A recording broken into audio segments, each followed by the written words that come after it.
pas très grave, il faut courir. Faites monter la température. Alors, mesdames et messieurs, on peut en profiter, on peut les applaudir là. Allez, les bougez. Allez, le plus important, c'est bouger là. Je sais pas si vous soufflez tout de suite, on va déconner.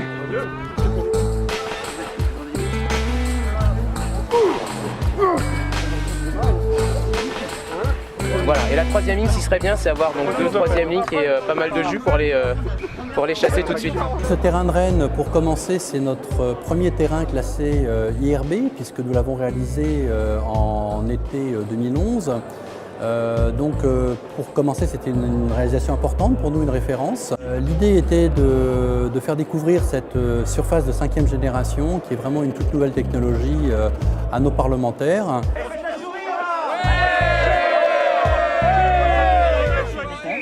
Et là c'est parti maintenant.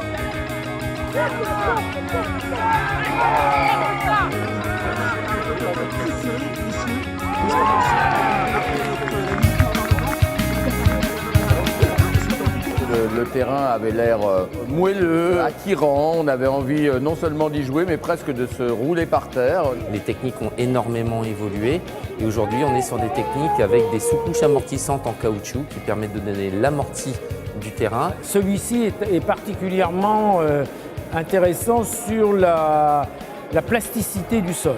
Je crois que c'est probablement, c'est pas dur, c'est amorti. On essaie de se rapprocher de l'impression que l'on peut avoir lorsqu'on joue sur un terrain en terre.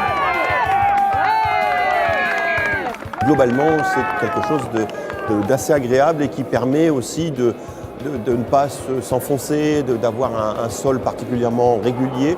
Disons, on se met rapidement en confiance. Pour un rugbyman, je pense qu'il trouve beaucoup de satisfaction dans le jeu. Je pense aussi que ça accélère le jeu, puisqu'il n'y a pas de temps perdu sur de la boue, sur de l'enlisement, sur des séquences qui peuvent parfois ralentir le jeu. Je l'ai trouvé d'une grande souplesse. Moi, personnellement, j'ai joué avec des tennis, avec une semelle un petit peu cramponnée, mais en tout cas, de très bons appuis. Il y a un détail qui m'a un peu amusé, c'est qu'au bord du terrain, il y avait une brosse pour les chaussures.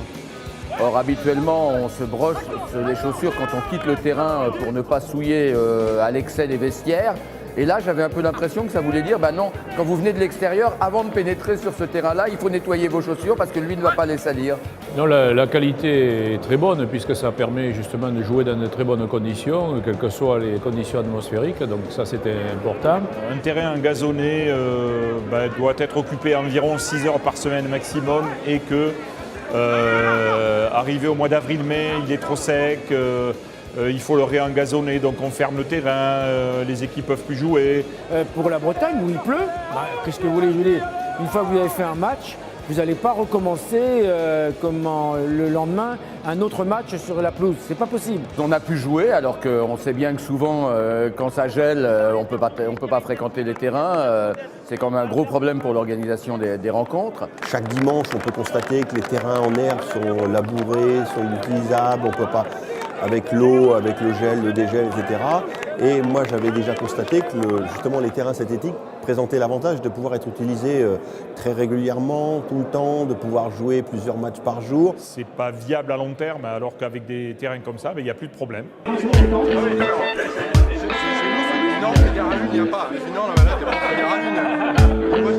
vous remercie. Merci Patrice. Je ne mesure pas non plus le coût de l'investissement par rapport au coût d'installation d'un terrain normal, mais je pense qu'il faut intégrer aussi les frais de réfection régulières, etc., qu'on n'a pas avec ça. Donc à mon avis, sur le long terme, les clubs sont gagnants. Alors c'est vrai que c'est un investissement plus important qu'un terrain gazonné, mais quel est l'usage, quelle est la durée et quelle est l'économie sur l'eau, puisque maintenant on doit économiser l'eau. Voilà, quoi. Je crois qu'il n'y a pas photo. Les équipes n'ont pas réussi à se départager. Je crois que le résultat final est 5 points à 5. Et donc, je vais me permettre de remettre le trophée de la journée au président du 15 parlementaire, M. Pascal Le Guilhem, vice-champion du monde.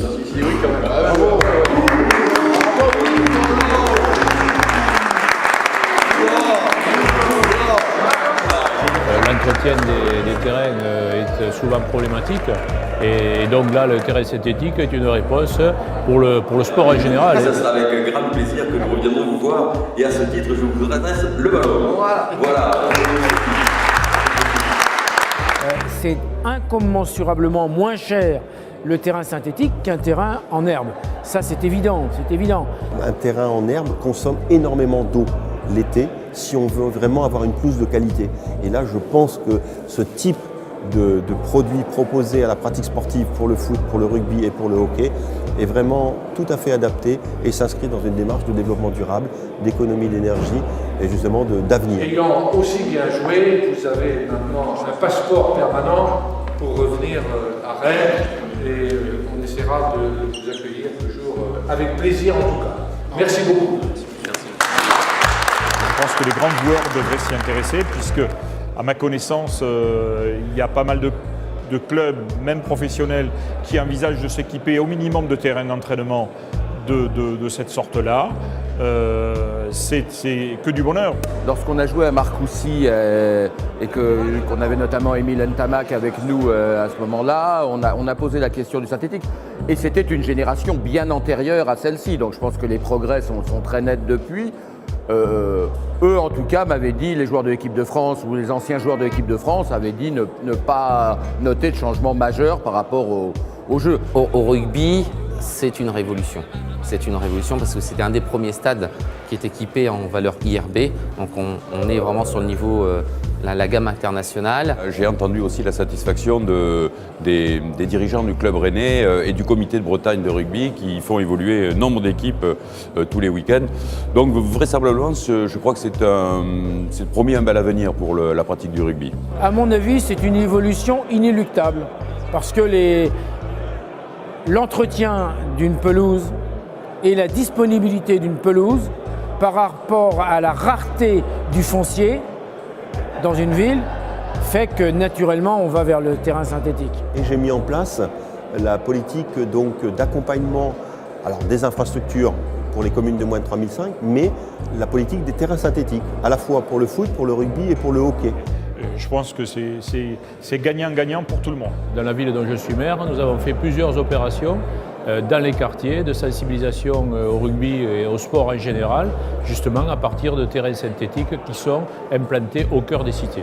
Je constate simplement que dans la circonscription qui m'a élu à l'Assemblée nationale, beaucoup de communes, des communes de 3000, 4000 habitants, ont un terrain synthétique. Je pense que les communes, les associations doivent étudier ce type d'outil parce que c'est vraiment un outil exceptionnel. Naturellement, c'est l'avenir.